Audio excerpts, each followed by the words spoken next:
5 বছর ধরে কাজ করে গেছেন। এবং বাংলাদেশের অল্প আরেকজন শিক্ষার্থী যিনি জেনারেল মেম্বারে ইচ্ছা করবেন, তিনি হচ্ছে লোকাল পর্যায়ে থেকে সারা দেশের লোকাল পর্যায়ে থেকে শিক্ষার্থীদেরকে ঢাকা বিশ্ববিদ্যালয়ে আনবার জন্য তিনি ভলেন্টারি বুঝছেন, এবং সর্বস্তরের শিক্ষার্থীকে বিশ্ববিদ্যালয়ে আনবার জন্য তার জায়গা থেকে যে কোনো চেষ্টা করেছেন, এবং ক্যাম্পাসে অন্য সোশ্যাল সার্ভিস তার অবদান রেখে গেছেন। আয়োজন হচ্ছে আমাদের রাইসুল, যিনি হচ্ছেন আমাদের রাইসুল ইসলাম রাইসুল শিক্ষার্থী। তিনি ফিজিক্যালি চ্যালেঞ্জ স্টুডেন্টদের জন্য রাইটস অ্যাচিভ করার জন্য দীর্ঘদিন ধরে ফাইট করছেন। তিনি নিজে একজন অদম্য মেধাবী, একই সাথে তিনি বিতর্ক ক্লাবে তামান্না হচ্ছে আমাদের ছাত্র সংস্থার জায়গা থেকে শিক্ষার্থীকে অধিকারের জন্য কাজ করছেন, তিনি জেনারেল অর্গানাইজেশন করবেন। এবং আমাদের ফ্যাসিবাদী পিরিয়ডেও সবচেয়ে ভিক্টিম অন্যতম একটা প্ল্যাটফর্ম, যারা সবচেয়ে ভিক্টিম হয়েছে ক্যাম্পাসে তাদের প্রতিনিধিত্ব করছেন। সে প্ল্যাটফর্ম থেকে আবেদন করছেন তিনিও জেনারেল মেম্বারে প্রতিনিধিত্ব করছেন। তারপর শাহিনুর রহমান, তিনি হচ্ছেন আমাদের ক্যাম্পাসে দীর্ঘদিন ধরে কালচারাল অ্যাক্টিভিজম করছেন তার প্ল্যাটফর্মের জায়গা থেকে। একটি কাসিদার প্ল্যাটফর্ম সে জায়গা থেকে অবদান রেখেছেন, আন্দোলন প্ল্যাটফর্ম করেছেন, তার নানা প্ল্যাটফর্ম থেকে কালচার নিয়ে কাজ করেছেন। এবং একই সাথে শিক্ষার্থীদের রাইটসের জন্য ভয়েস প্ল্যাটফর্মে কাজ করেছেন।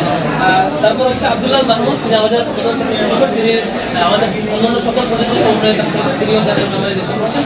লাইনাউদ্দিন, তিনি আমাদের একজন বিতার্কিক এবং একই সাথে স্কিল ডেভেলপমেন্ট অনেকগুলো প্রজেক্ট পরিচালনা করেন, শিক্ষার্থীকে ঢাকা বিশ্ববিদ্যালয়ের শিক্ষার্থীকে স্কিল ডেভেলপমেন্টের কাজ করছেন। তিনি আশা করি কন্টিনিউ করবেন।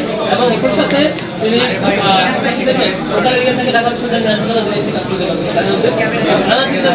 তিনি আপনারা দেখে থাকবেন ফেস্টিভ্যালি পিরিয়ডে হলগুলোতে কারা টর্চার করে তাদের একটা তালিকা প্রকাশ করা হয়, স্টুডেন্ট এগেইনস্ট টর্চার একটা এই স্টুডেন্ট এগেইনস্ট টর্চারের অন্যতম যিনি কোঅর্ডিনেট করেছেন আমাদের জানানোর চেষ্টা করবেন।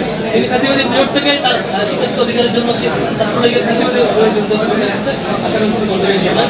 এবং মাজারুল ইসলাম মুজাহিদ, তিনি আমাদের শিক্ষা সহ অন্যান্য প্রজেক্টগুলো হেলথ প্রজেক্ট বা সামগ্রিক প্রজেক্ট পরিচালনা করছেন, তিনি আমাদের জানাবেন। এবং বিপ্লব মাধব হুসাইন, তিনি আমাদের অন্যতম সেক্রেটারি মেম্বার, এর সাথে ছাত্রলীগের আওয়ামী পিরিয়ডে অন্যতম বারবার একাধিকবার নির্যাতনের শিকার হয়েছেন এবং পারিবারিকভাবে অনেকবার হয়েছেন আওয়ামী এবং একই সাথে জুলাই গণঅভ্যুত্থানে ছাত্রলীগ এবং পুলিশের সমন্বিত আক্রমণের ভিত্তি অন্যতম, এবং তিনি তার জায়গা থেকে শিক্ষার্থীদের জন্য কাজ করে যাচ্ছেন। জননীতি সরকার তন্ময়, তিনিও সমানভাবে আওয়ামী লীগের পিরিয়ডে শিক্ষার্থীদের অধিকারের জন্য শিক্ষার্থীদের পক্ষে বারবার ভয়েস রেজ করেছেন, বারবার আক্রমণের শিকার হয়েছেন, বারবার হুমকির সম্মুখীন হয়েছেন। তিনি আমাদের জানার কথা আশা করি তার সেই সাহসী ভূমিকা আগামীতে শিক্ষার্থীদের যে কোনো ইস্যুতে শিক্ষার্থীদের কার্যক্রমকে রাখবে বলে তারপর আমাদের এই ছিল আমার আমাদের আমরা কোনো প্রশ্নের রিপ্লাই না দিই।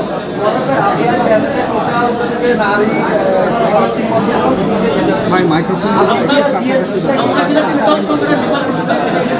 প্রত্যেকের শিক্ষার্থী পরিচয়, ছাত্র শিবিরের কয়জন, অমুক প্ল্যাটফর্মের কয়জন, নারী কয়জন, অমুকের কয়জন, এই ক্যাটাগরিতে আমরা যাচ্ছি না। প্রত্যেকের শিক্ষার্থীদের সম্মিলিত প্রচেষ্টা, ছাত্র শিবিরের একটা স্থিতিশীল নাই।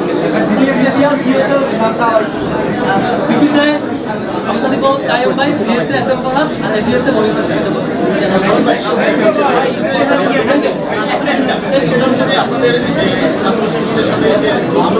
Thank you. আমরা ভাই ইস্তেহার বললেন না তো ভাই, আমরা ইস্তেহার